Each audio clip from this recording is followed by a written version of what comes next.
All right. What is going on, everybody? It is Glake back once again with a new episode of the G-SYNCH podcast for you guys. This is season 0, episode 7. We are finally here, finally back. This is going to be the Summer Games Fest discussion sort of review highlight. More of a highlight sort of episode that I did promise I was going to do as sort of a swan song, I guess you could say, for season 0 of G-SYNCH. This may or may not very well be the final episode of season 0 of the G-SYNCH podcast. We are quickly nearing the middle of June now. We're smack dab in the middle of June now, and the whole plan was to kick off officially season 1 this month, and should probably get into that first, right? Should probably talk a little bit about that first, because I think there have been a few changes, a few shuffles to my schedule, a few shuffles to my plans that I originally sort of set forth with the roadmap that I talked about a couple weeks ago. Not by too much, but yeah, definitely some changes at hand. So I just want to jump into that first before we hop into all of this Summer Games Fest madness. Summer Games Fest 2023 officially took place throughout this past week. Right now, at the time that I'm recording this, I'm actually recording this late. It's actually a Saturday night, basically Monday or Sunday morning. But yeah, I mean, we've gotten like almost an entire straight week, really, of video game related announcements and sort of shows dedicated to the Summer Games Fest. And yeah, I basically just want to do a podcast episode sort of going over a lot of the stuff that was announced, a lot of stuff that was, talked about for the first time, really. And, I ended up, I guess we can get into it in a second here. But first, yeah, I want to talk a little bit about the whole G-SYNCH Season 1 start date, our renewed start date, so to speak, because, yeah, there have been some changes to the schedule. So, there was supposed to be a G-SYNCH episode last week. Last week was supposed to be the Street Fighter 6 dedicated episode, which I really did want to do. And I think in some form that will still happen going forward. But it's probably no longer going to be its own dedicated episode. I do want to dedicate some time in an episode to just talk a little bit about Street Fighter 6. You might be asking, well, come on, Glake, why didn't you do an episode on Street Fighter 6 last week? And to put it simply, I just did not have the time, not only to record an episode, but to play the game, period.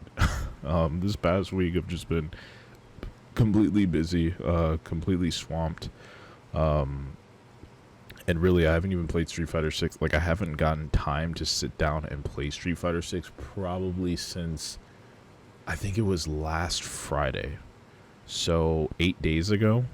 I think it might have been last Friday. I think maybe it was actually last Thursday, if I'm not mistaken. Yeah, I believe it was last Thursday was the last day that I actually played Street Fighter 6, and it was for a very short period of time. So yeah, I haven't really gotten a chance to dive too much more into the game, really. I think the most I've gotten to play was release weekend, and since then I really haven't had much time to get hands deep, hands on with it. And I really wanted to do that first before I dedicate an entire dedicated episode to the game, because I did want to dive more into everything that the game has to offer. I've played quite a bit of, Battle Lounge, just normal PvP with other players, just, grinding out my characters, trying to learn my characters in the training room. But I did do a little bit of World Tour, but I wanted to dive into absolutely everything. More of the customization. I mean, we spent a pretty good time with customization on stream the day the game came out. Like, I really got to see everything that the avatar customization system has to offer. But there's tons of modes in the game. You got arcade mode, you got stuff in World Tour, you got classic arcade cabinets, you got a lot of stuff, and a lot of that stuff I haven't even tried yet, and I do want to get a little bit further into World Tour before I, dedicate time to talk about it, because I also feel like that probably has a lot to offer.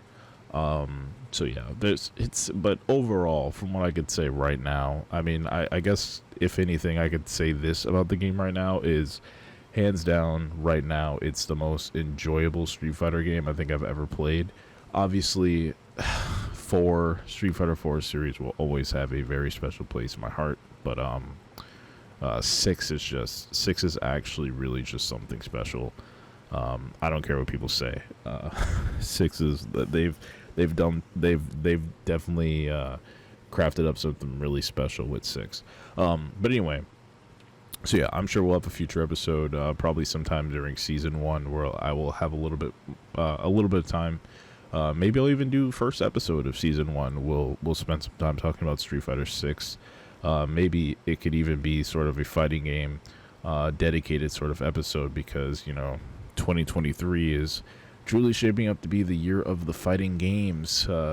This, I don't even want to call it a golden age, a platinum or a diamond age, if you will, for fighting games. This is something like we've never experienced before, and I definitely think I want to spend a lot more time talking about that. But drum roll.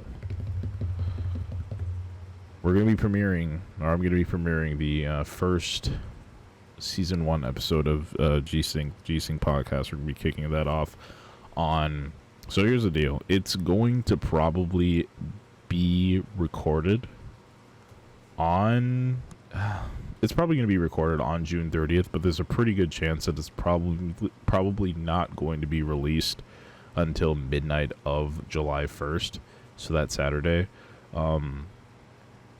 Mainly due to this being as we move into season 1, this is going to go away from being audio only to recorded video, and then as we move, halfway through season 1, closing in on season 2, maybe just beginning of season 2, haven't fully decided yet, we will go from recorded video to live. So that is kind of the plan going forward. But yeah, I mean, moving into season 1 officially, I'm going to be moving away from the audio only sort of format and moving into a recorded video format as well. So this whole thing will be recorded in video. It's I'm gonna have my camera on, all the poverty overlays that I have, and all that other kind of stuff. And obviously the audio only version will be available. Probably, well, where it'll be, the audio only version will be available where you would normally listen to audio only renditions of podcasts. So on Spotify, you'll be able to find the audio only version. On the Google Podcast, you'll be able to find the audio only version. We'll probably end up uploading the audio only version on the YouTube as well, but I'm pretty sure YouTube's like new podcast feature, I'm pretty sure if you upload a video underneath that feature, I'm pretty sure it still takes it as a podcast, but I'm not sure if it just converts it into audio only. I'm really not sure. I haven't tried it because all of these episodes have been audio only. But they're technically videos, so I upload them as MP4s. It's just, there's no video. It's just the picture of the logo. So, yeah, I mean, I guess YouTube will be the video rendition. And I guess, yeah, I honestly guess just on my website, on Spotify, and on Google Podcasts will be where you can listen to the audio only versions of this. But yeah, going forward, this is gonna be a recorded sort of ordeal. And yeah, June 30th is pretty much what is set in stone for the first episode to be recorded and done. Also, I haven't really decided exactly when I'm going to do it, but I am planning to, while I'm recording these in the Phantom Society Discord, I will be going live in the G-SYNC live room, so you can listen to the entire podcast as it's recorded in real time. I don't know if I'm going to start doing that right away with season 1, or if it'll be, the week after, or maybe the week after that. I'm not really sure. Probably sometime after episode 3 is probably when I'll start doing that. But that's just a heads up that is a thing that's going to be happening as well. If you want to sort of listen to it before it's officially out, and since it's recorded, it's, you know, you'll hear me tinkering around with things in real time. It's just more of a pseudo live experience without it being official. So yeah, just wanted to touch on that a little bit because you know I did say that season 1 would officially be coming in June, and technically we're still going to be making that goal. It's just going to be like the very last day of June. I was really hoping for, I don't know, like the 23rd or this week to sort of be the kickoff. I think I said that this week was going to be the break week initially, and then the following week we would begin season 1. So technically I'm going to be 1 week late, but since I just have a feeling that I'm probably not going to be able to get the episode up everywhere on time, I'm just assuming that it's probably going to be available by midnight on July 1st. So just wanted to keep let you guys know that and get that out there, so you can just keep that in mind.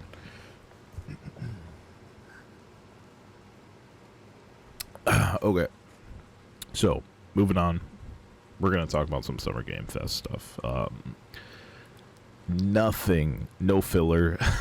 We're just gonna hop right into it because there's a ton of shows happened this past week. Literally, like these past, I don't know, I don't want to say past 7 days because there wasn't something going on every single day, but it sure as hell did feel that way.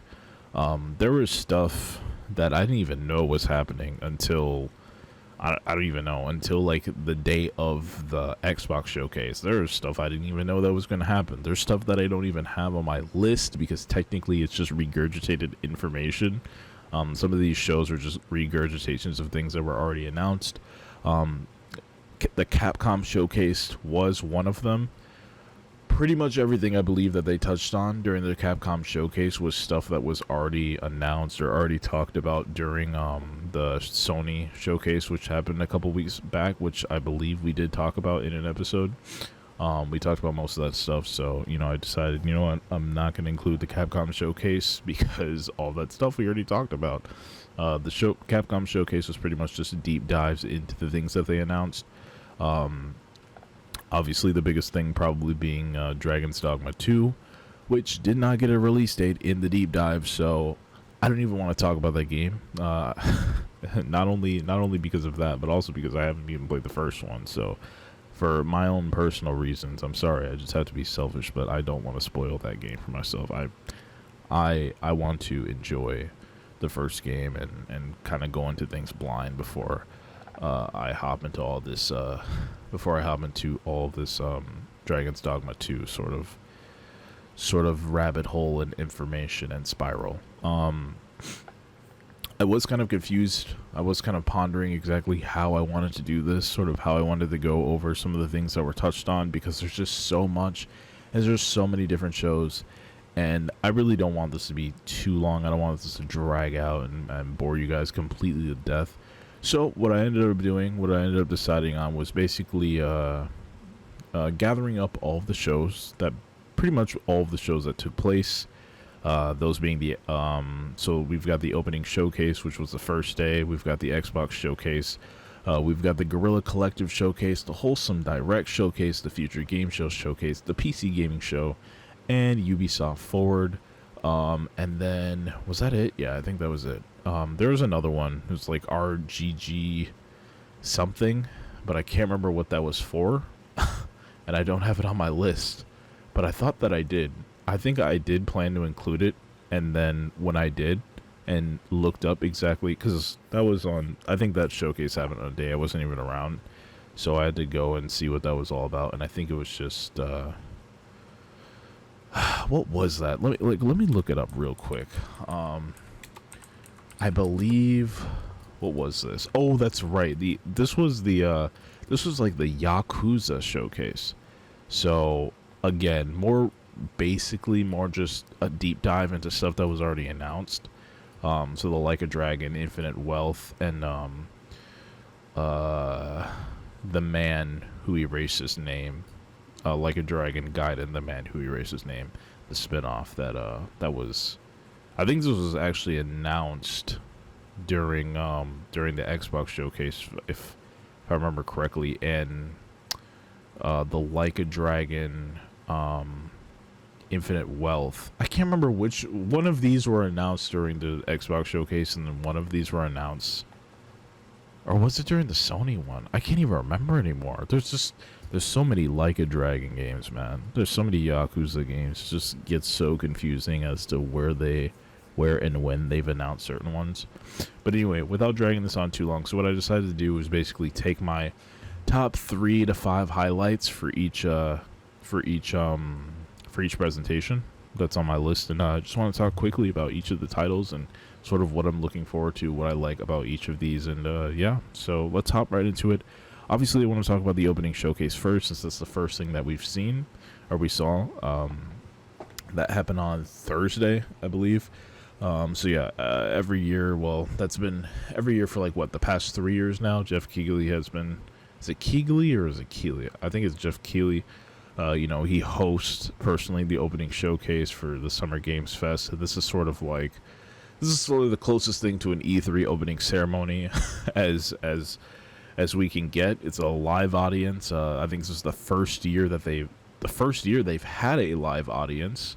I think maybe since 2019. I believe the Summer Games Show was going on in 2019, but I'm not 100% sure.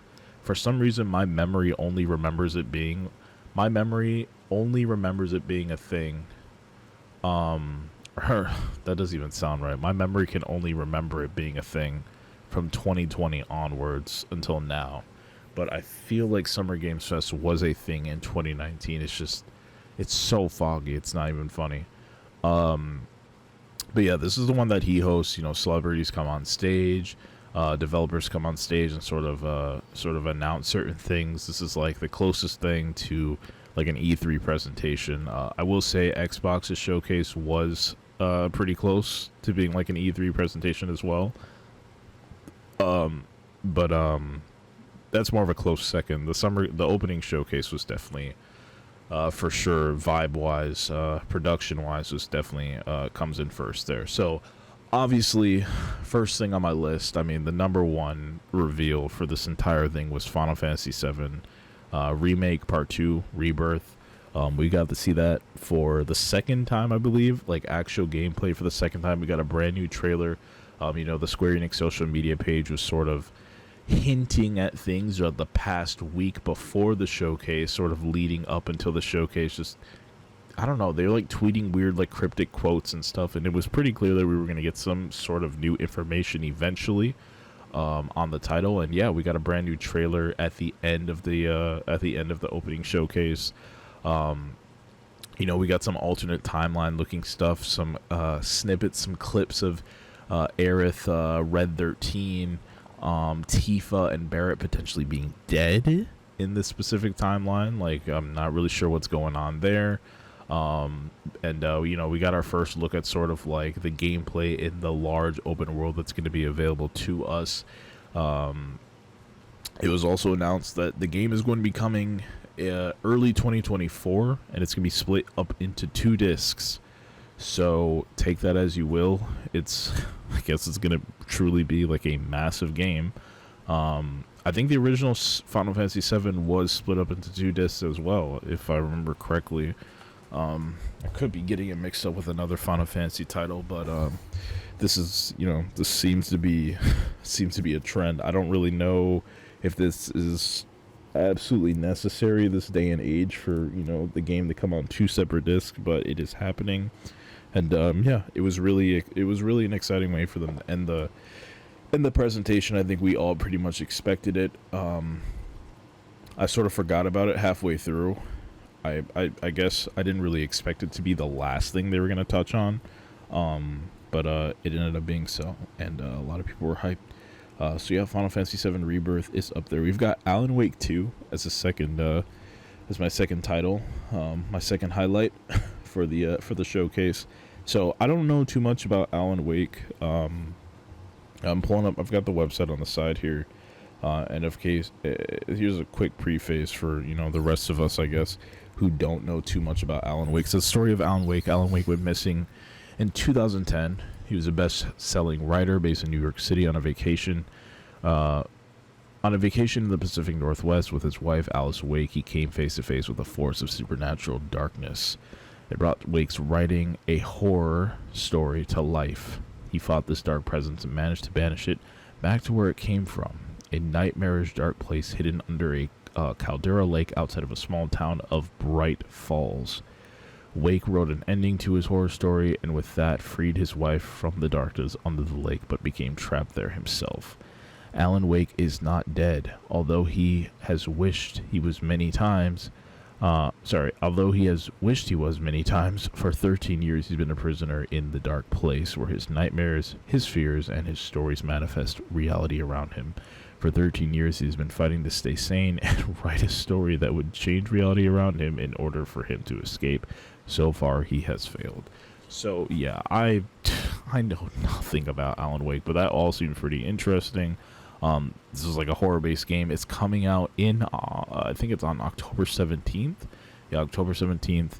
PC, PlayStation 5, Xbox Series X. So, you know, a perfect horror game for October, for the spooky season. I'm looking forward to this. Obviously, that means I probably have to play the first one first, even though I guess based off this description is essentially what happened in the first game.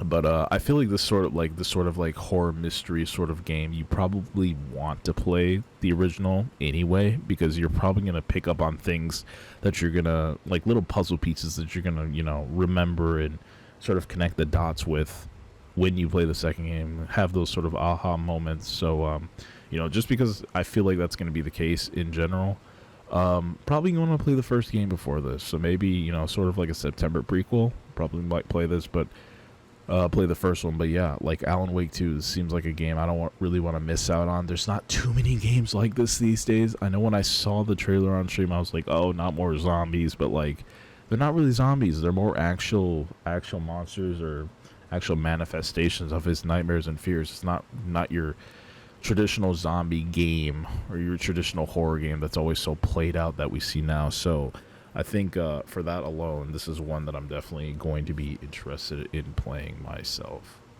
So moving on to the next title from the opening showcase, we've got Sandland. So this was an interesting one. I think most people could probably understand why I like this. You know, it looks like Dragon Quest. Looks like Dragon Quest in a sand desert, in a sand sort of desert world. Art style obviously is it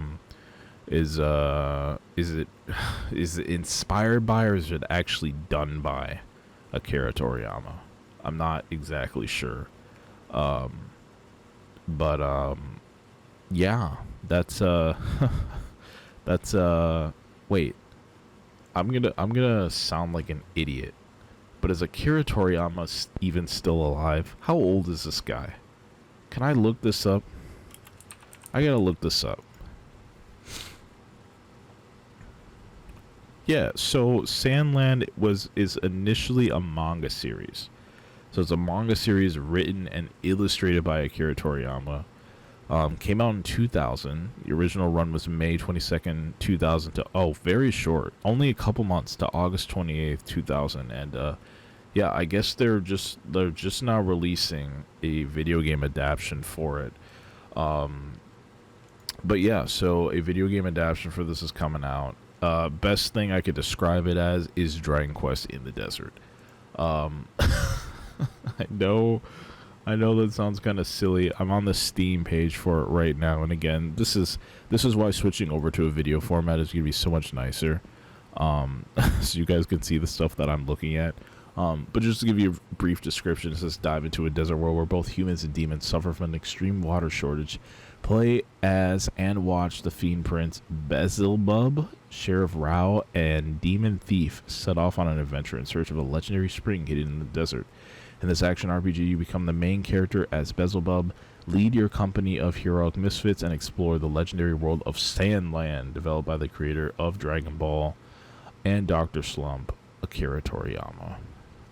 Use your tact and imagination to develop tanks and other vehicles for your adventures, utilizing a wide array of part combinations. Sounds a little bit like Sounds a little bit like Breath of the Wild, huh? Or Tears of the Kingdom. You're just in a desert. I mean, obviously there's other adventure games out there where you could just build and craft stuff, but I mean, it's kind of the recent one that's doing this sort of formula, so I just have to think about those. Build up your base of operations into a thriving city with the help of the people you meet along the way in the vast desert. So yeah, sounds really cool. I love the Akira Toriyama art style, so like this is going to be a must play for me. Doesn't have a date yet, just is coming soon. It's an RPG, so you know, as long for sure if they keep that if they keep that sort of a turn-based RPG element, I'm definitely going to be interested. So I'm going to keep my eye on that one for sure, and I hope you do as well. So last two, I'm not going to spend too much time talking about because these are two titles that we've already known before. Really, first one is Mortal Kombat 1. We finally got a gameplay reveal during the Summer Games opening showcase. It was a gameplay reveal with a proper trailer. Pretty much confirms everything that you know we assumed with the whole title reveal and everything. This is basically the series' first full-fledged actual reboot. It seems like they're just straight up starting from scratch. This is we went back in time from MK12 sort of thing or MK11 sort of thing. It's just a fresh reboot, like right off top. It's some things are completely different. I don't know if I should spoil this, but apparently Sub-Zero and Scorpion they are brothers in this game. So a lot of things are different.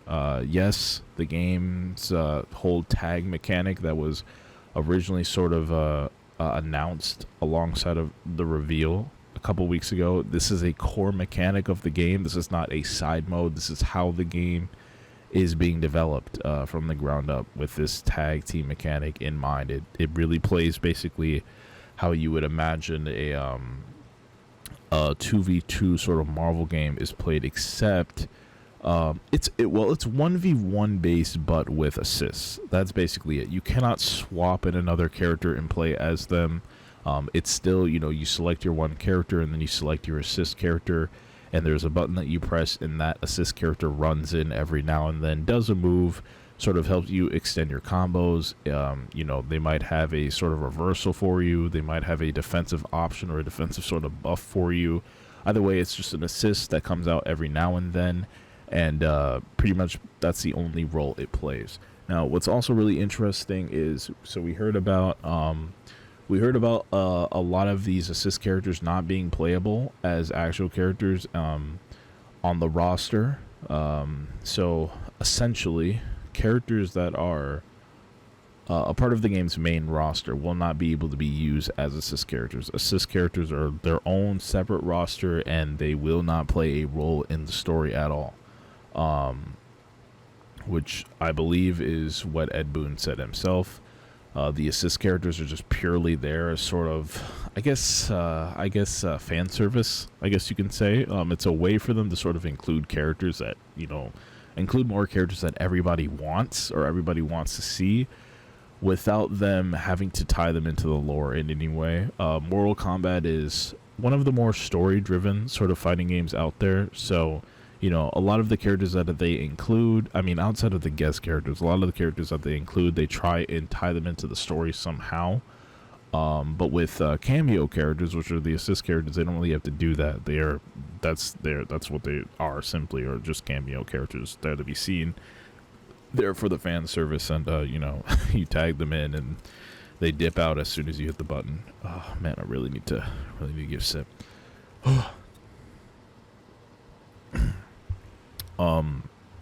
So yeah, that was announced. So yeah, there's a handful of characters that we saw in the I think there was Sonya Blade. I think we saw old school Sonya Blade. We saw old school Jax. I think there's a couple of other characters that were revealed in the trailer that will be cameos, but yeah, they have their old school, classic Mortal Kombat sort of fits on, but, obviously modernized. And, yeah, they're not going to play any role in the story as far as I know. And, it's going to be a good time. I think I'm willing to give this one a chance. The game looks really polished already. you know, there was some demo footage going around too. I think from Summer Games Fest. So I mean, it's looking like it's shaping up to be a really cool game, and I can't wait to give it a shot. So quickly moving on to the last game on my list for highlights for the Summer Games opening showcase. We've got another Final Fantasy game. This is Final Fantasy 7 Ever Crisis. Yes, it's another game that has been announced in the past, though we haven't received all too much information about it. But in case you guys don't know, Final Fantasy 7 Ever Crisis is essentially a mobile port of Final Fantasy. Let me rephrase that. It is essentially a mobile reboot or a mobile remake, faithful mobile remake of the original Final Fantasy 7. So while we're not sure whether or not this is going to have pay-to-win sort of elements, microtransactions, we don't really know. Basically, this game is what Remake would be if it was following, you know, it was following strictly with the original Final Fantasy source material. This is essentially the faithful remake, except it's mobile only.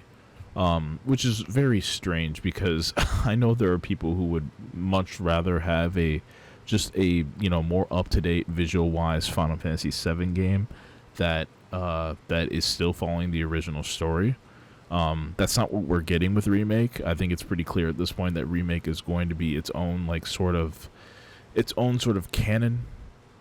It might have some things that the original Final Fantasy VII had, but for the most part, it's going to be a sort of reimagining of the story. And Ever Crisis is sort of there as the original story retold, but in a slightly more modern visuals and on mobile only. So they showed that, and it looks really good from what they showed. But the problem is it's available on mobile only. It's not going to be available on anything else, as far as I know. And that comes with concerns of microtransactions, paying for chapters, paying for story segments, all this other stuff, and they just haven't talked about exactly, how exactly are they going to roll this content out? Is it really going to just be, a remake FF7 for mobile that we could just play to our heart's content, or is it going to be locked behind dumb paywalls and all this other nonsense just to get through the game? So I don't really know. But that's on my list either way because it looks really good. I'm still really excited for it. And yeah, that's pretty much all my highlights for the Summer Games opening showcase.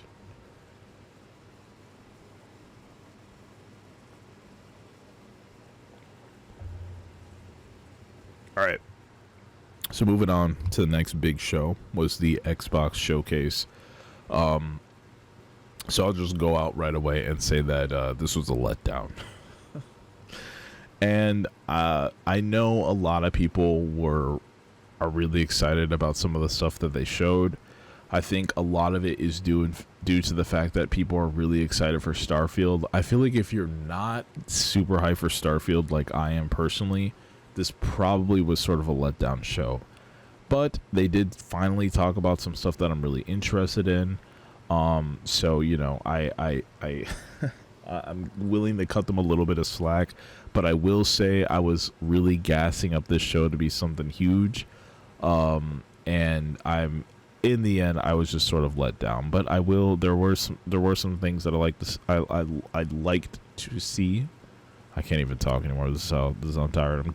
There were some things I loved to see, but at the same time, still pretty let down with their showcase.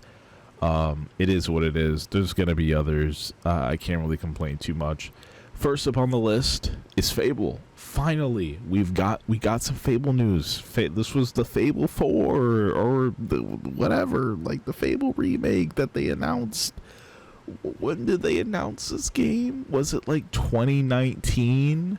I think it was E3 2019, or maybe it was 2018, or maybe it was 27. Dude, it was so long ago that they released that Fable teaser, man. That was eons ago, bro. Oh my god. That was so long ago. And finally we got a proper reveal trailer for the game. And I gotta say, the trailer was pretty corny. I believe it featured real life actors, but they were, obviously put in the game, in the video game itself. But I believe these are real life comedians. And it was sort of a fun little sort of skit sort of trailer that apparently showed real actual in-game gameplay, but it looks so cinematic that you would think otherwise, and I definitely thought otherwise. I was like, there's no way this is like actual gameplay. And apparently they came out on, I think it was one of the devs came out on social media, on Twitter later, and said that, oh yeah, you wouldn't believe that some of this stuff is like actual real-time gameplay, but it is. And I was like, oh really? Wow, this looks really good. But yeah, the game looks great. Fable looks great. It looks amazing. Obviously, we didn't get any sort of date or release window along with this. I wouldn't expect this game to come out until like 2025. Yeah, it's 100% not happening until 2025. But it looks really good nonetheless, and I'm finally glad that, you know, they broke the silence on Fable at the very least. And we know that, you know, this isn't something that's being canceled or being put on hold, or that development has been stuck for so long because of COVID. It is something that, you know, is on the way, and they finally put together a proper presentation, sort of revealed trailer for it. And yeah, it's actually happening. So I can't give the Xbox Showcase a complete 0 out of 10 because they finally showed Fable, and that was literally one of the main 3 things that I wanted to see.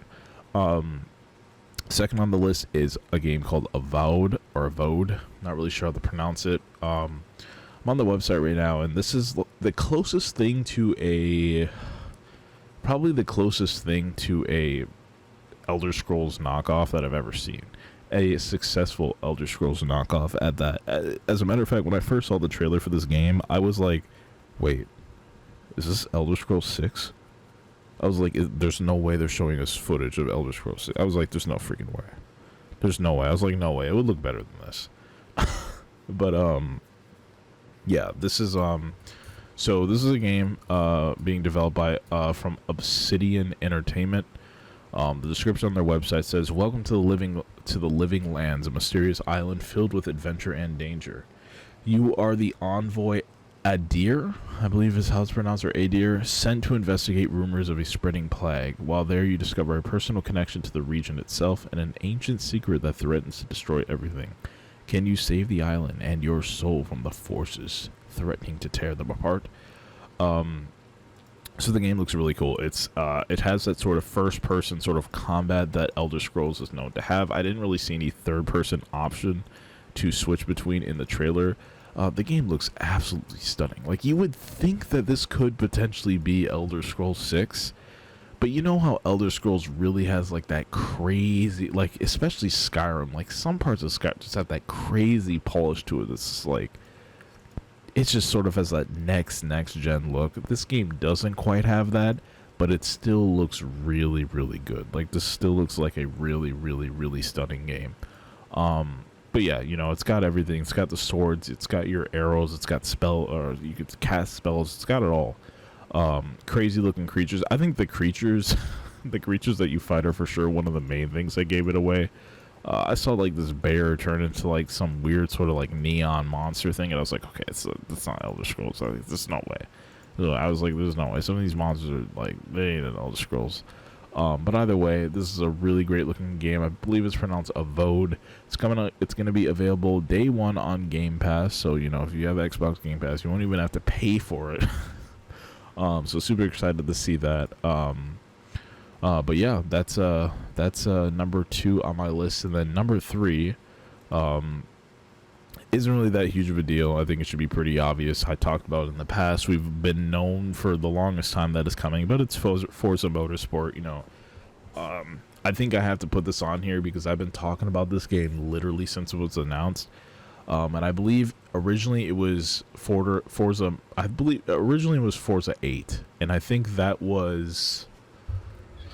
When did that get announced? Was it 2019 as well when this got announced? Like when we finally knew, oh yeah, a new Forza game is in the works. I think this was 2019 or maybe it was 2020. I remember it being an E3, so it had to have been 2019. But at long last, guys, Forza, the reboot, I guess they're soft rebooting the franchise. Forza 8 is finally coming October. I think it's October 17th as well as it launches, or it's October 10th. I think it might be the 10th. No, wait, let me check my calendar here. Yeah, it's either the 10th or it's the 13th Let me see if I could dig up the date for you guys real quick. Forza Motorsport release date.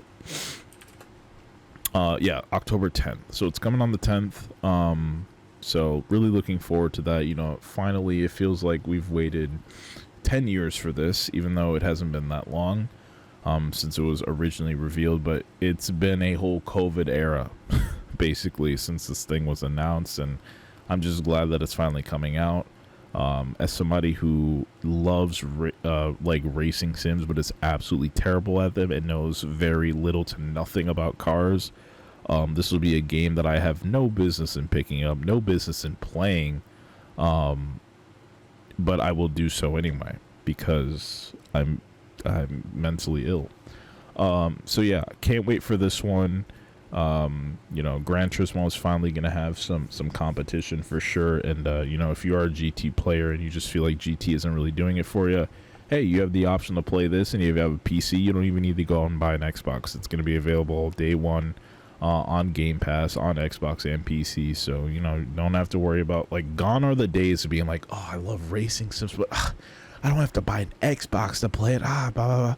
If you have a computer, you can, if you have a computer and a PlayStation, you can have best of both worlds of both Forza and GT now. So honestly, I feel like there's no excuse for either franchise to sort of blow up. Like, you don't need two consoles to be able to enjoy both franchises anymore. So hopefully both Forza and GT are able to thrive, coincide together going forward. And yeah, I cannot wait for this game to finally drop. October shaping up to be pretty nice this year. Okay, October, I see you, October. Finally, it's about freaking time.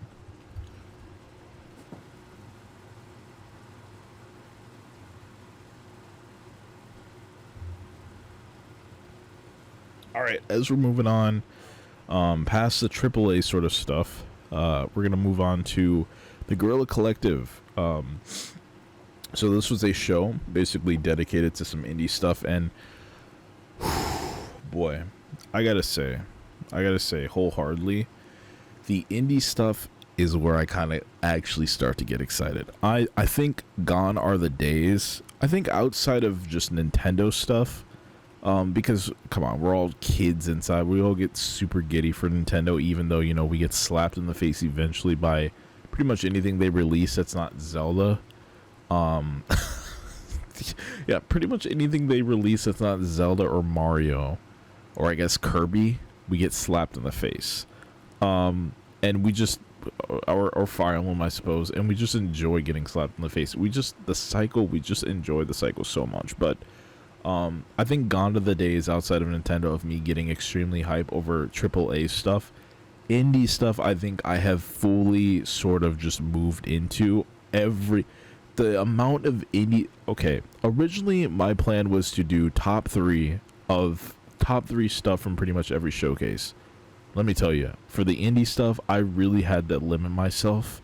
And, you know, a lot of this stuff, for Guerrilla Showcase here, I've got 5 things. And I don't know if I'm going to touch on all 5 titles.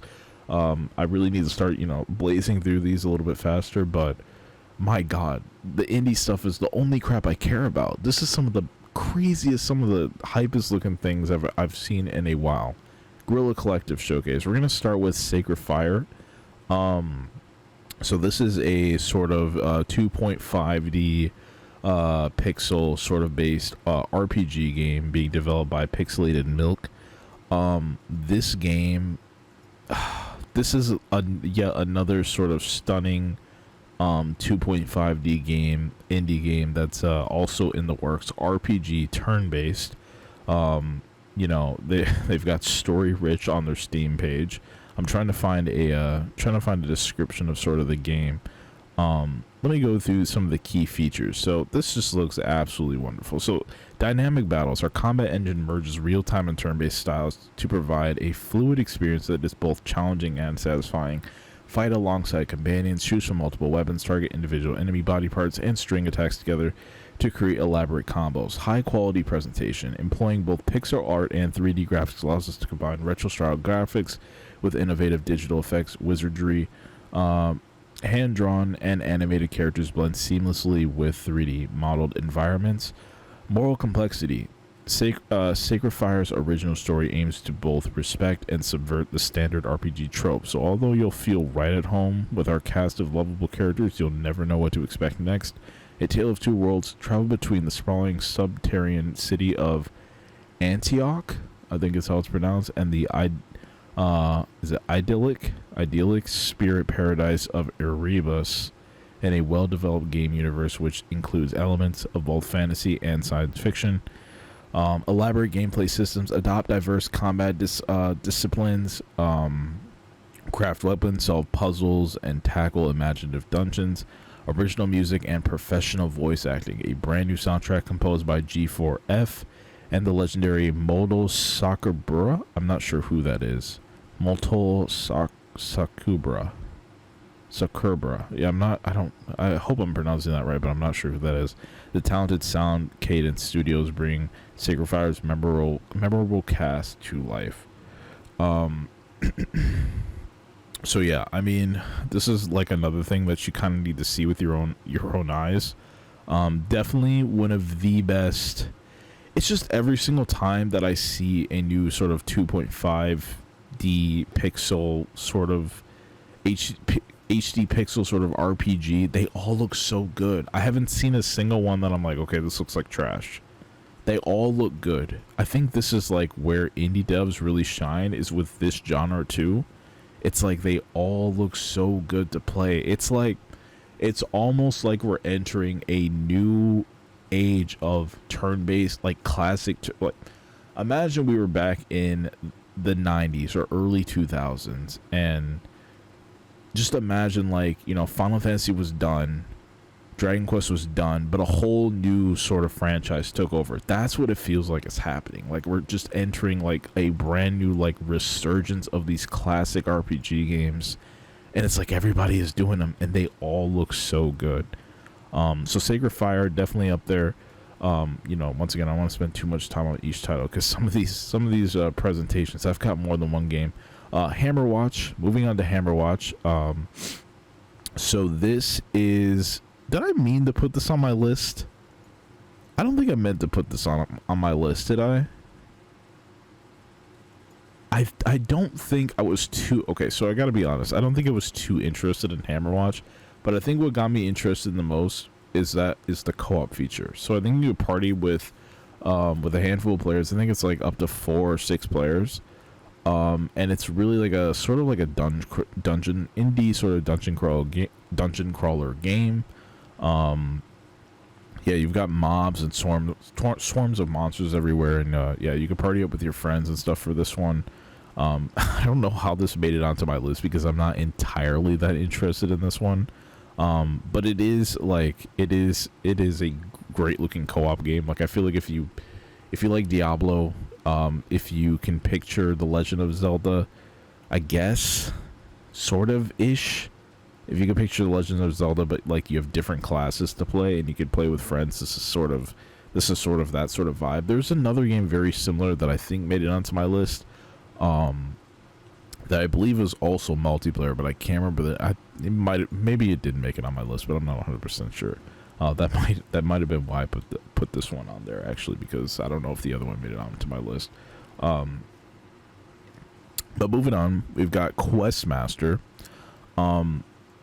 So Questmaster, this is a special one because even though this is probably not something I would play because it requires creativity, I definitely think that for people who have been waiting on Nintendo for the longest time to make The Legend of Zelda Maker sort of game, like Mario Maker, this is probably the closest thing to that. So this game is very reminiscent of the sort of GBA, Nintendo DS, even SNES. I guess more so GBA and GBA, GBC, and SNES Zelda games.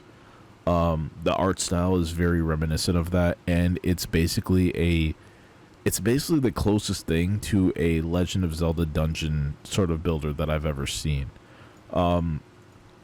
Obviously, you'll be able to play the game. Like, obviously, I'm assuming that the game is probably going to come with its own little, like, story or campaign mode where, you know, you're not required to make things. You could kind of just hop in and play.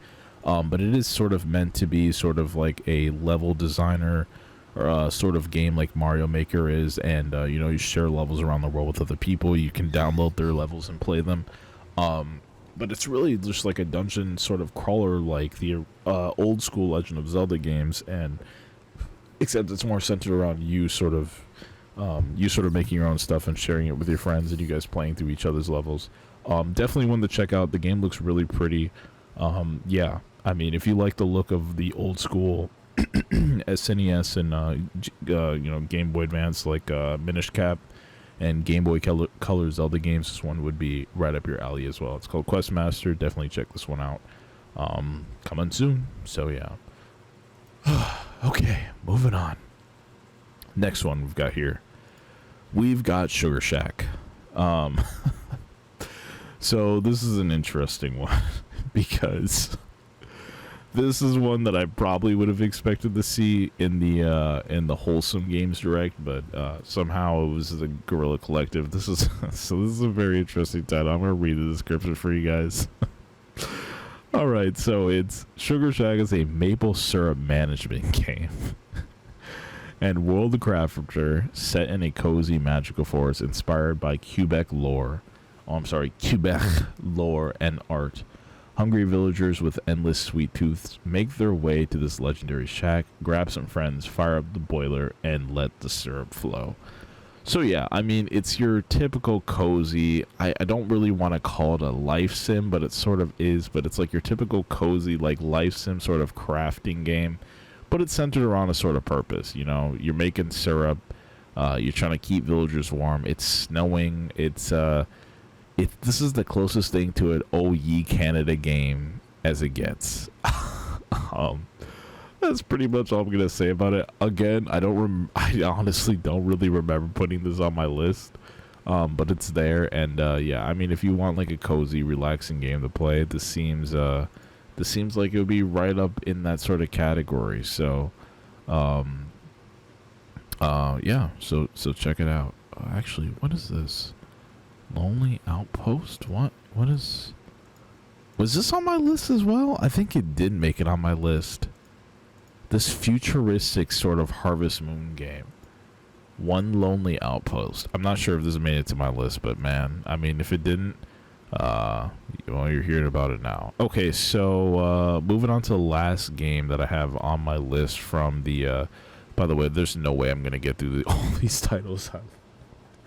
I'm really going to have to start speed running it. Oh man, I'm really going to have to. Moving through, or going to the last title on my list from the Guerrilla Collective showcase, we've got Dark Deity 2. Yeah, this one I have to touch on because, okay, so first of all, I never heard of the first Dark Deity. Had no idea it even existed. But if you like old school Fire Emblem games, or just like, you know, Advance Wars, this is much more similar to being like Fire Emblem, especially in its old school art style. I'm looking at some of the sprites, very reminiscent of the Fire Emblem Tharcia game that was SNES Japan only, but obviously, you know, you can download an English port. This is very similar to that. So it's a tactics game. The description says Veroa is a peaceful continent on the brink of war as the... Man, these developers be coming up with some crazy names. Azervillian?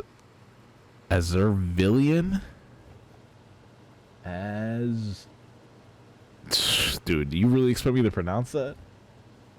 Azraelian Empire, I think is how it's pronounced, seeks to expand at your homeland's expense. Command unlikely heroes, fight challenging turn-based battles, and watch hardship forge iron into steel.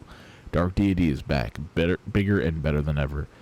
Better than before. So yeah, again, I never heard of the first one, but I really wish I had because yeah, this looks really good. Fire Emblem Tharcia, I think is it 996?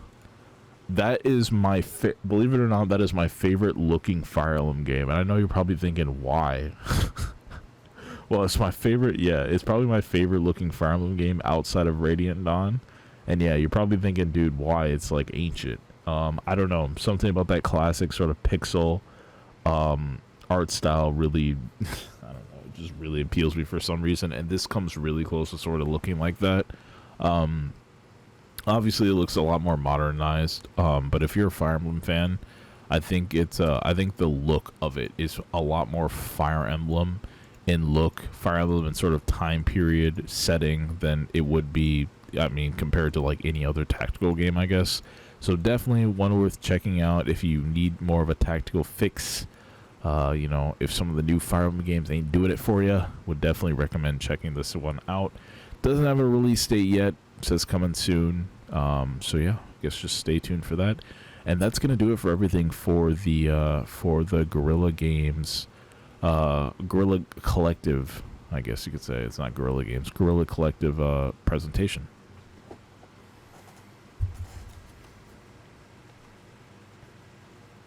All right, so moving on to probably one of my more favorite presentations. It's the Wholesome Direct. Relaxing games. You know how much I love my relaxing games. Wholesome Direct. Gotta love it. There are a handful of games on the Wholesome Direct. There are a handful. There are a lot. If I could do an entire freaking podcast dedicated to the Wholesome Direct, I probably would, because there's a lot in there that I just love to see.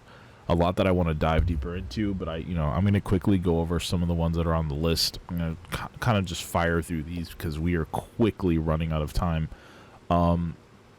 Moonstone Island is the first game on my list. This one seems really, really, really interesting. Moonstone Island is a creature collecting life sim set in an open world with 100 plus islands to explore. Make friends, brew potions, collect spirits, and test your strength in card-based encounters to complete your alchemy training. So yeah, it's a card sort of battle system, which, you guys know me. I'm like a lot more into the tabletop stuff now than I've ever been before in my life. So I saw this and was just like, wow, this looks amazing. I love the art style. It's really chibi, really cute, very vibrant and colorful. I mean, dude, has like all the colors. Like, I feel like I'm playing Maple Story looking at this.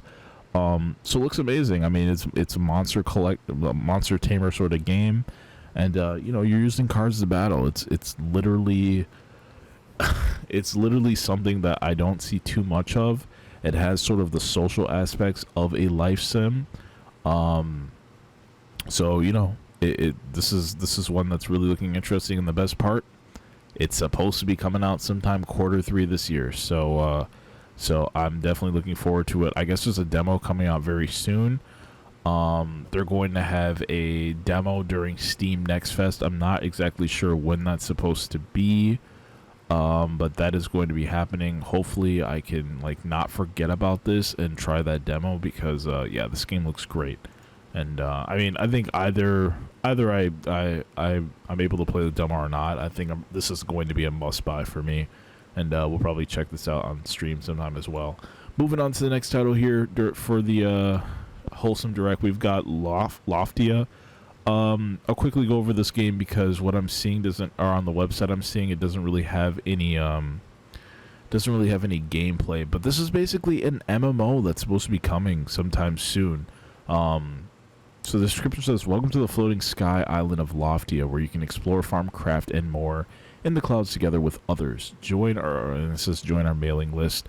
Drawing inspiration from beloved cozy games like Stardew Valley and Animal Crossing, along with classic MMOs, we've crafted a new solar punk world where you can build your new home and work together with others toward a brighter, more sustainable future. So, already this has me interested because it's a life sim that's apparently striving to be an MMO. Something that I just don't feel like we have a lot of right now. I don't know why.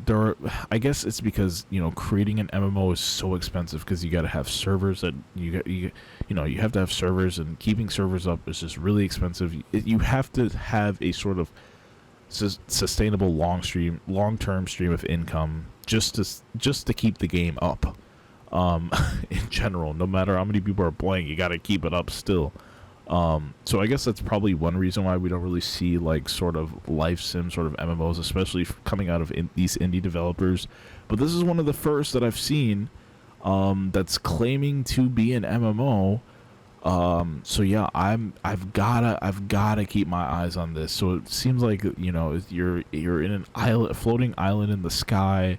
You know, I'm looking at this like, I'm not like, what is solarpunk? Lofty exists in a world where mankind is no longer at odds with their environment. Interesting. Grow your favorite crops utilizing a variety of different techniques, including hydroponic machines and hanging gardens. Energy systems collect energy from a variety of different sustainable energy sources to help power the city of Loftia. Flying fish and wind turbines. Our wind turbines can generate up to 8 times more wind energy than turbines on the ground. They soar 1,000 feet in the sky, allowing you to fish for the sustainable energy they produce, and much, much more. There's a lot going on behind the scenes as we continue to develop the game. Keep an eye out for future updates. We're so excited to share a whole lot more about Loftia real soon. So yeah, this is one that's definitely going to be on my radar. I'm going to have to like follow the devs for sure for this, because if I can yeah, so they have a Q&A. Sorry for the static there. I'm trying to fix the static. So I'm looking at this, and they have on their Q&A, it says, will I be able to play with friends? It says, Loftia is an MMO game, short for massively multiplayer online. This means that the world of Loftia exists in a persistent online world where large numbers of players can experience all together, all at the same time. You'll be able to enjoy Loftia together with all your friends, both old and new. This sounds amazing. Oh, dude. Yeah, I've gotta try and connect with the devs on this. Like, I have so many questions. Obviously under release date, they don't have a date for it. See, things like this, like the best sounding things, just, oh my god, the best sounding things are always so far off, man. I'm definitely gonna have to look at gameplay for this, but I'm gonna have to add them to their mailing list as well. So I'm gonna keep an eye on that one. Moving on to the next title from the Wholesome Direct, we've got Beastie Ball. Now, this is a very interesting title. If you guys take Paper Mario Pokemon and combine it with Windjammers, you're gonna get Beastie Ball. This is a very hard game to explain, but essentially it's a monster tamer.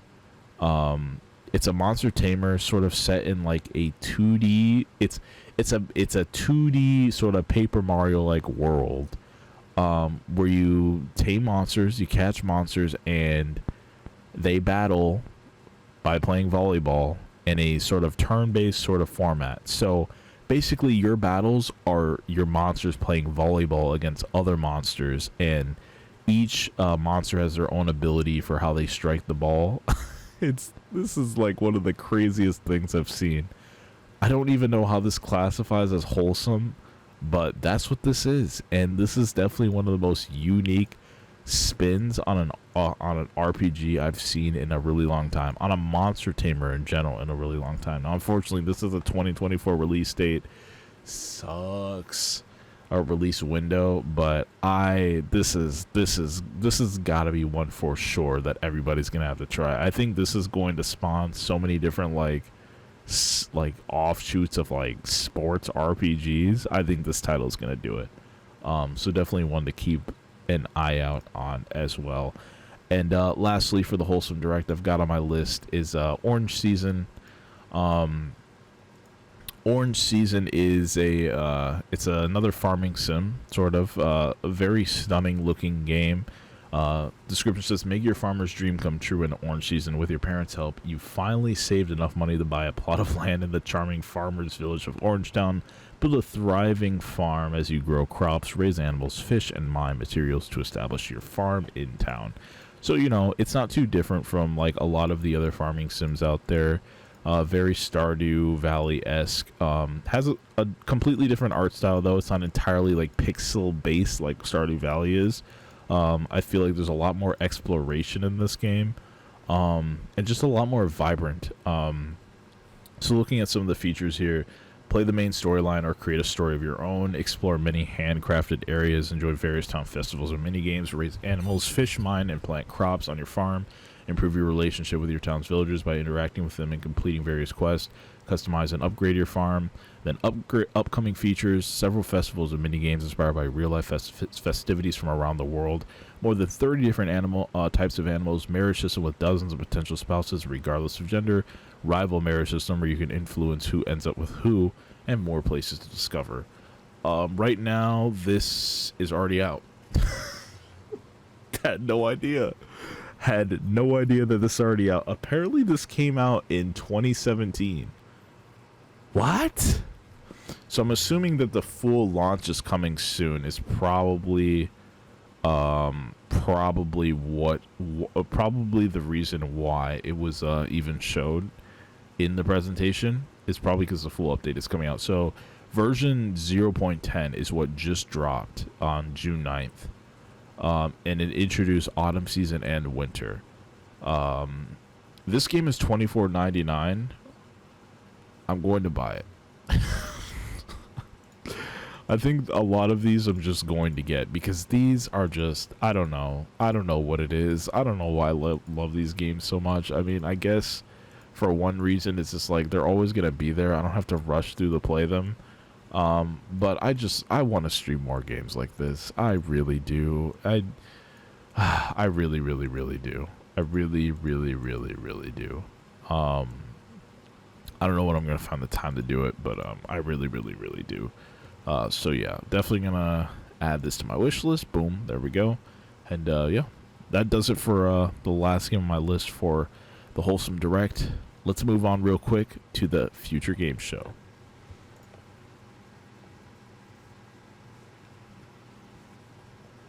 All right, so Future Game Show. This was more of a general sort of presentation that took place. That's just talking about a wide variety of things coming out pretty soon. Luckily, though, I managed to jot down a couple games, only 3 here that caught my eye. Some stuff that, new stuff that wasn't, this is all new stuff that wasn't shown as far as I know during other presentations. Although I think one of these games, which is the first one I'm gonna start with, Lords of the Fallen. Yeah, if you guys haven't seen this game and you're a Dark Souls or Demon Souls fan, that is essentially what this is. A vast world awaits an all-new dark fantasy action RPG. Lords of the Fallen, as one of the fabled Dark Crusaders, embarks on an epic quest to overthrow Adir, the demon god. So yeah, this is like the closest thing to like a Dark Souls sort of game that I think I've seen. Outside of, I think Lies of P might have been a little bit similar, but this comes very close to being like almost like a flat out Dark Souls sort of reimagining. The game looks great. It looks amazing. This is definitely on my list. I wonder if this is meant to be like crazy hard like Dark Souls, but I'm looking at the description and it seems like it is. Master fast, challenging, fluid tactical combat. Only those that master the deep tactical combat can hope to survive. Choose from hundreds of uniquely brutal weapons or forego metal for magic with devastating attacks of the arcane. Unite or fight in online multiplayer. Experience the expansive single-player campaign alone or invite a second player to join your adventure in uninterrupted online co-op. But be warned, heroes from other realms can and will invade. Ooh, very interesting. So yeah, sounds really cool. Yeah. This one comes out pretty soon here. The release date is October 3rd. Dude, again, another October title. So, man, for October, things are really spicing up. And this is just making me want to hurry up and finish. Here comes the stress, man. Because I'm still on Demon Souls Remake. And it's like all of these Souls-esque games are coming out. Like all these like Souls-inspired games are coming out now. Like... There's so many of them, and they all look so good, and I'm so stubborn. I'm like, dude, I'm not going to play any of these until I'm done with Demon Souls, until I'm done with the Dark Souls trilogy. Like, I ain't playing none of these until I get through those games, man.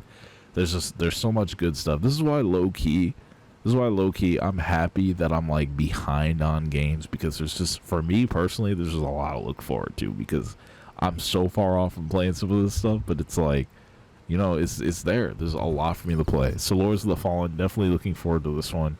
I'm going to add this to my wish list as well, so I don't forget about it. Moving on, we've got On Guard. So this is a very unique looking game. It's a fencing based game. Probably it's a very cartoony sort of fencing based game. On Guard, the swashbuckler action game. Battle graceless guards and nefarious noblemen in fast-paced fights, full of spectacle. Use the environment at your wit. Use the environment, your wit, and your blade to teach them all a lesson. So yeah, this is like a fencing-based game. It's like fencing and sword fighting, but mostly fencing. It looks like. Yeah, this looks like very fast-paced, sort of reaction-based gameplay. Comes out in August. This is another thing, like, you kind of just have to see with your own eyes. Literally, the best way I can describe it is it's just like a fencing sort of action game that I suppose is somewhat story-driven. Yeah, definitely consider checking this one out. Last one on my future game show list is a game called Enchanted Portals. Yeah, this one is going to be a fun one, especially for you guys who love Cuphead. This is very similar to Cuphead, except this is more... I mean, the art style is almost the exact same thing. Is this made by the same developers? No, it's not made by the same developers Cuphead. This is made by Shio Games Studio, I think is how you pronounce it. So yeah, basically you play as sort of a boy and a girl on a 2D adventure. It's literally Cuphead, except they're like a witch and a wizard. They're spellcasters, so you're casting like spells instead of like shooting the gun. Is it like a gun or like a pistol they have in Cuphead with their finger or something like that? But it's it's literally has the same sort of charm that Cuphead does, same sort of art style. I guess it's a little bit different, but not too much. It's still, I mean, the description says, with catchy music, charming, old-timey art. What a way to describe it. Old-timey art and non-stop comedy. Enchanted Portals is a co-op 2D platformer that will keep you on your toes. Whether you're playing solo or with a friend, the magic never stops and the action is always fast-paced and whimsical. Join Bobby and Penny on their quest and see where the adventure takes you. So yeah, definitely worth checking out if you're a Cuphead fan. There's not a whole lot of games out there with that sort of... I kind of want to call it more like a 70s or sort of 60s art style, like cartoon art style is really what it is. It's more like 60s, 70s sort of art style. So, maybe 80s too, but like, yeah, mostly like 70s and 60s sort of cartoon art style. So, I mean, for sure, if Cuphead was your cup of tea, no pun intended, this is going to be right up your alley as well. So, Enchanted Portals, make sure to check it out. Release window is 2023, so we'll probably get more information on it very soon.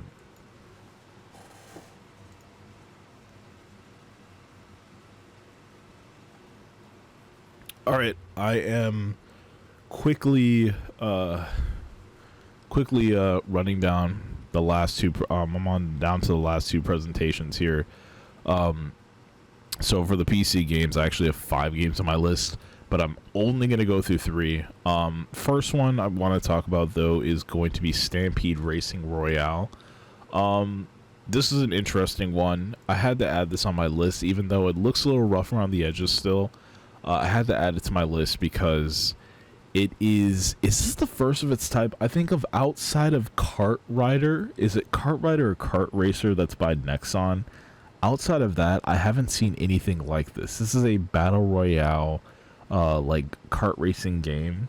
Very reminiscent to like Mario Kart or like any of the other sort of arcadey kart racing games out there. It's a 60-player racer royale, kart racer royale, and it's meant to be very chaotic. But you're racing with 60 other people, which is a huge freaking deal. I'm not sure how they're gonna do this without crazy amounts of lag and like stutter. But yeah, this is the first that I've seen of its kind. Description says Stampede Racing Royale pits 60 players against one another across 3-round eliminator events, culminating in a high-stakes finale to crown the winner. Rounds include Stampede races, which offer classic karting action on outrageously inventive circuits against up to 59 other opponents, and Stampede battles where competitors are locked in power-up laden arenas to fight their way to victory.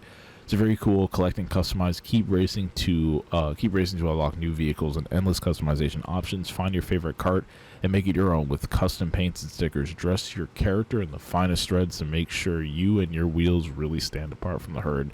Live 24/7. There's always something to be a part of in the world of Stampede. Seasons, events, challenges, and much more mean the ways you can race are constantly changing, with new rewards always up for grabs. And then, of course, race with friends. Start or join a party. Experience the chaotic action of Stampede Racing Royale with friends and family. So, yeah, seems like a pretty big undertaking for the kart racing genre. I don't know of any other Royale-based kart racing games out there, let alone like proper, well-functioning online PvP kart racing games. There's not that many. I mean, I know, obviously, we all know Mario Kart. We all know the Nexon Kart Rider game that's been around for forever. There was the more recent Chocobo GP that came out a couple years back. But other than that, I don't know, man. I mean, we got what was it, like a Nickelodeon one or something? I mean, there's a couple others that are kind of like ghetto, but outside of that, like nothing of this caliber as far as I know. So this is going to be really interesting to see. There's a summer playtest happening pretty soon, like I said. So I'm going to wish list this and hopefully check out the summer playtest on stream when I get the chance or whenever that happens. So would love to give this a shot, even though I'm sure this is something I'm going to get absolute washed in. Maybe something to, motivate me to actually start practicing Mario Kart so I could hop into this and maybe do somewhat well. Moving on to the next title from the PC Game Show, we've got... Which one do I want to choose? Because I'm only going to do 3 of these. All right. Man. I didn't really want to mention this title. I really didn't because of the potential controversy behind it, but I guess I will because other people are there's other people that are more than likely involved with this game, and that's Diesel Legacy. So this is it's a 2v2 based fighting game where it's a 2v2 based lane fighting game, which means you've got 2 different lanes and you're able to duke it out against your opponent on whichever lane that you choose, and you can switch the lanes in which you fight in during the actual gameplay. So yeah, by 2v2 I mean it's a team-based fighter. You've got you and a buddy against another person and their buddy. And there's 2 lanes, so either you and one other opponent can duke it out on a certain lane, or you and 2 other opponents can duke it out on the same lane, or vice versa, however you want to do it. So yeah, very interesting game. You got a apparently a wide cast is supposed to be coming. It's a let me go to the Steam page. So yeah, Diesel Legacy: The Brazen Age. So yeah, so give me a quick description. Diesel Legacy is a 2v2 fighting game where 4 players battle on the same stage at the same time. This unique twist on the traditional fighting game formula adds an entire new layer of strategy where cooperation will become the key to success. So definitely, I think this is going to be one of the first fighting games where you're going to see a lot of communication between players, almost as if they're playing like an FPS. The art style of it is very steampunkish, I want to say. Especially in the character designs, kind of, and I mean, really, it's the closest thing. It really sort of gives me a Skullgirls meets KOF sort of vibe. It's a very weird art style, but no, this is sort of taking the FGC by storm. I'm not sure like how long people have known about it, but when this was announced during the presentation, it was the first time I heard about it. So, I just saw. All of a sudden, I think Justin Wong made a video about it the other day, and then I've seen some other people play it, but then I heard on Twitter that this is actually being developed by somebody who is kind of problematic. I'm not sure what he did. I don't even want to make speculation because it was a while ago, but it's a guy who goes on by the name Mike Z, and, it's just unfortunate because he's also from Minnesota. He's also from where I'm from. I believe he did development on, what's the game that it wasn't Skullgirls, was it? It was another game that I can't remember. Was it Skullgirls? Yeah, I guess it is Skullgirls. But I believe he left the team, and so now he now he is working on this. So yeah, you know, I'm reading this here. So apparently, it was some form of harassment, I guess, and Arc System Works was working with him at one point, but have severed the ties with him since. And he's banned from getting involved with any Arc System Works projects such as robot netcode fixes. So I guess at one point he was working on Skullgirls, but now he's not involved with the series. But I heard that, yeah, now he's involved with this one, and, you know, people are like, hey, don't support this game because this guy's involved with it. You know, he's a shithead. I don't really know exactly what's going on, 100% sure to say. I'm just saying, you know, do your research before you play it. I'm going to probably have to dig into it a little bit more, see exactly who's involved. The thing is I don't want to completely just not support this just because of one person. You know, normally, like, a whole team goes into developing this, so, you know, it's kind of good to show your support. Again, I mean, as a 2v2 fighter, it's not really my style, but it is very unique. I would like to give it a shot, at least. But I definitely wanted to bring it up as one of the more interesting sort of titles that were announced during the showcase. Especially since, in general, we don't really see fighting games like this. I think this is probably one of the first of its kind, or at least one of the first in a very long time of its kind. So, yeah, just wanted to mention that one real quick. Alright, and for the third and final game of the PC Gaming Show, I don't want to spend too much time on this one, but it is one that, you know, we've all been waiting to see in action for a very long time, and that is Stormgate. Finally, at long last, we got official gameplay reveal for Stormgate. It feels like we've been waiting eons to see official gameplay for this game. I can't believe the day has finally come when they have finally showed it off, and well, I gotta say, does the game look stunning AF, man. This game looks absolutely great. A very fine combination between Warcraft 3, I would say, and StarCraft 2. As a matter of fact, I would say this is probably what a Warcraft 4 sort of StarCraft 2 hybrid would look like. I think Frost Giant Studios, they've done a brilliant job on the game so far, especially communicating with fans. It's really I mean, without a doubt, this is really the next generation sort of RTS that I think most Warcraft and StarCraft fans have probably been waiting for. Obviously, if you're of that Age of Empires crowd, you know, you guys are eating. You guys have been eating for the longest time. I mean, y'all got your remasters. Y'all got your Age of Empires 4, which came out not too long ago. Y'all are feasting. But I feel like for the people who are really into those Blizzard RTSs, especially those of us who have been really wishing for a Warcraft 4, I think Stormgate is...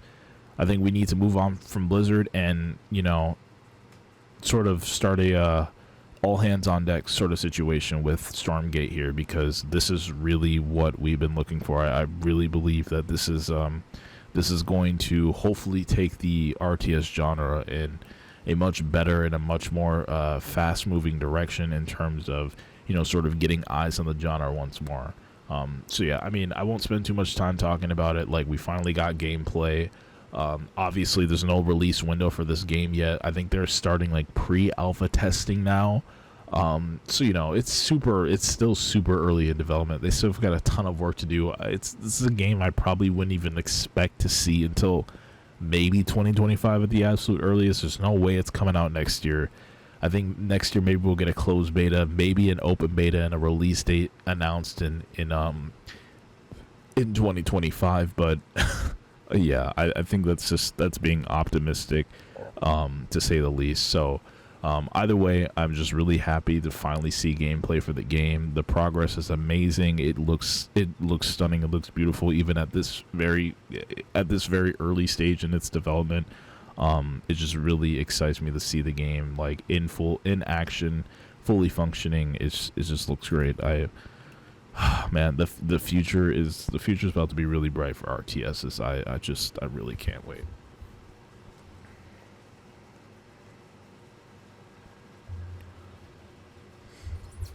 All right, moving on to the last presentation, which was the Ubisoft Forward presentation that took place. I think this happened on Wednesday.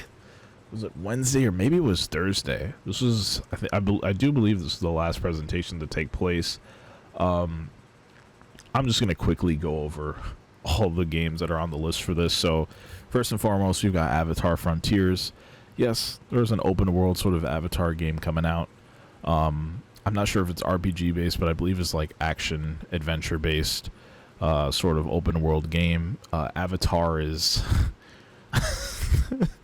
and I'm not talking about the Airbender, man. I'm talking about Avatar, James Cameron Avatar. I don't know what it is with this franchise, but I feel like I'm being gaslit by this franchise. Like I feel like less people are interested in it than what actually seems to be the case.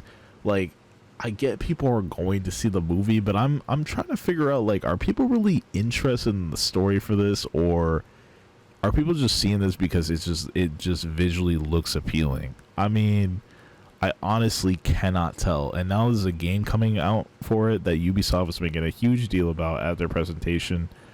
I just don't know what to expect. I really don't know what to expect. But if you're into Avatar, you know, they are finally making like a giant game for it. That's what this is going to be, Avatar Frontiers. I'm not sure how it's going to tie into the current lore that's going on with the movies. I guess I could look it up real quick just to see, because now I'm kind of curious myself. I mean, if this is sort of following its own sort of timeline, then, you know, I probably will never play it. Oh, okay, so it is a first-person action-adventure game set in the open world of the Western Frontier, Pandora. It's coming out December 7th this year. Yeah, I mean, apparently it's based on the film. I mean, saying it's based on the film series is very vague, but, like, I want to see story-wise exactly. Huh.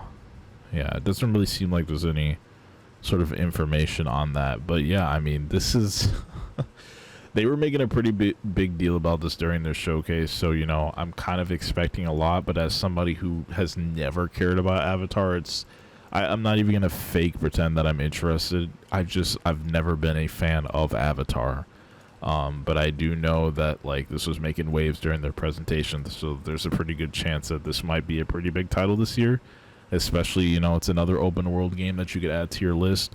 But, you know, Ubisoft, not a lot of people have trust in them anymore these days. So they're really going to have to prove themselves with this one. So I guess we'll have to wait and see what happens. Moving on to the next title, we've got The Division Resurgence. Yes, if you thought The Division was dead, you're wrong. They're coming out with another one, except this is mobile based. Again, I'm sorry. Another title I don't feel entirely confident in. As much as I love The Division, you know, I love the first game, played a little bit of the second game, but you know, there's so much other games to play during the time that the second game came out that I was just didn't really get into it as deep as I did the first game. But yeah, I mean, first game I finished entirely. I even did raids, I did PvP, had a good time playing the first one. But you know, this is set in the world of The Division 1 and 2, you know, sort of during that same time period. I think you could actually play in both New York as well as the setting in the second game, which I think is Washington. So it's The Division. it's the same Division that you know, except it's just on mobile. Again, I just don't really expect this to do too well. I really don't. I'm always very skeptical. I mean, mobile games generally do pretty well, don't get me wrong. Especially overseas, but as of late, a lot of these games have been doing kind of rough, man. I mean, Apex Legends Mobile just closed down, or is closing down. Apex is one of the biggest BRs right now. It's really hard to tell, like, how these shooters are going to be doing on mobile. I know COD Mobile is still doing well, but yeah, I was just really surprised to see Apex really not do well with their mobile game, and, you know, now it's closing down. I think there's one other one too, but I can't remember what game it was. So yeah, I guess we'll have to wait and see. But if you know The Division, this is basically very similar, except it's gonna be mobile device only. So yeah, I guess we'll see how that shapes out, how that you know, how it sort of formulates as we come close to the release. There's no release date for it yet, but I'm assuming for something like this, it's probably not going to take all that long before we get an official release date. Moving on to the last two, we got Riders Republic skateboarding add-on DLC. This looks absolutely sick. Yeah, Riders Republic is a game that I've been meaning to pick up for the longest time, but I can't seem to find like, dude, I can't seem to find like a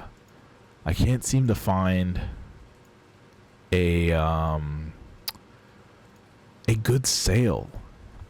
Like if I look up on Steam right now, okay, the game is $15. I lied. The game is $15 right now. The game is $15 right now. I think I have to get it. When does the sale end?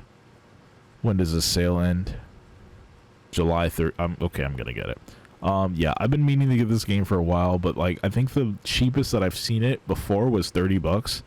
I've just been like, I don't know. But now 15 and with a skateboarding DLC on the way, I was like, listen, I really hope this game has a low-key resurgence because skateboarding, I mean, this is gonna hold me over probably until like Skate 4 comes out. So definitely going to be copying this. I'm really happy that Riders Republic is still getting updates because I still think this is one of the sickest games out, especially if you want to play like a game that offers like different sort of how do I even call it, extreme sports, like, you know, like snowboarding and skydiving and what else do we have in here? There's bike riding. I think there's like motorbikes.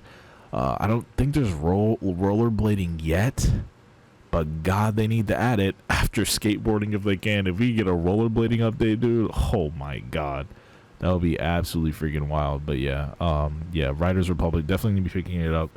It's $15 until July 13th. So you know, if you want to cop this skateboarding update before it comes out, or if you want to cop this skateboarding update when it comes out in September, grab the game for $15 now because you know that update's probably gonna be like $20 or $30. So you want to get the discount on it some way now while you still can. You know, get ahead of the curve a little bit. And the final game on the list. Can you believe it? We finally made it. We finally freaking made it. Final game on the list. Whew. Has got to be X-Defiant from the Ubisoft show. X-Defiant, man. The one game that I am, for some reason, I am now bitter that I haven't got to play yet. Apparently, this is shaping up to be all the old school Call of Duty fans like dream. This is a first-person shooter, competitive first-person shooter, mind you, by Ubisoft. It's a free-to-play first-person arena shooter, very competitive. You know, you've got different factions in the game. Basically different sort of categories of heroes, quote unquote. You've got the Libertad, the Phantoms, the Echelon, the Cleaners, and the Dead Sec. And all these guys have different abilities. All these guys sort of fulfill different roles on your team, I guess you could say. You know, they're your different play style sort of characters because they all have their own abilities. And so teams compete. They've got arena modes. Teams compete in arena-style maps, battling for territorial control and domination and occupy modes with more modes that come at launch. We got progression modes. We've got different maps, personalized loadout. It's really just a more MMO-based Call of Duty game. It feels like this is essentially Ubisoft's Call of Duty game. Except you know you've got different factions like player classes and whatnot. But it's really like it really sort of features that classic Call of Duty sort of gameplay, and I would say that's not something that current COD isn't offering. I definitely think, you know, we're back to the boots on ground Call of Duty. I think we're closer than we've been in a while with old school Call of Duty, or with the Call of Duty now being like old school COD. It is Modern Warfare 2. But I feel like people are still itching for, like, you know, an alternative, just because not everybody is happy about the decisions Activision makes with Call of Duty. And I guess this is, I don't know what it is yet, because again, I haven't played it myself, but apparently people are really making a big deal about this. People are freaking out over it. And outside of it being an amazing looking game, I don't really know what it offers that's completely different from Call of Duty outside of the factions aspect. I don't know why people are going nuts for it. It's just something that, I mean, just by the looks of it alone, I'm really itching to play for myself. Luckily, this upcoming weekend, they are doing an open playtest. I think a closed playtest happened, if not last week, it was 2 weeks ago. That, I just missed out on because I didn't hear about it. Didn't even register, but I'm definitely going to be checking out this open playtest for sure. I think it's supposed to be fully launching sometime this summer, actually. So, yeah, release date is summer 2023. I don't know what month they're planning on, but I think I heard sometime in like August or late July. So, yeah, definitely going to keep my eye out on this. X Defiant, I just feel like it's probably the biggest thing that Ubisoft has up their sleeves right now. It's the only thing from Ubisoft really that I see people who are crazy interested in, outside of, I guess, what do you call this? I guess Assassin's Creed. So, yeah, keep this one on your radar. I'm probably going to be talking about this game in future podcasts for sure. If I get a chance to play it this upcoming weekend, maybe it'll squeeze a little spot on the next episode for whether or not we do an episode 8 or we just move right on to episode 1, season 1. I don't know what I'm gonna do quite yet, but if I do squeeze another episode this coming up week, I would like to spend some time talking about this if I can get my hands on it. So we'll just have to see what happens. But that's gonna do it for my Summer Games Fest 2023 sort of recap. My God, I can't believe I went through all those titles. What the heck is my problem? Holy moly.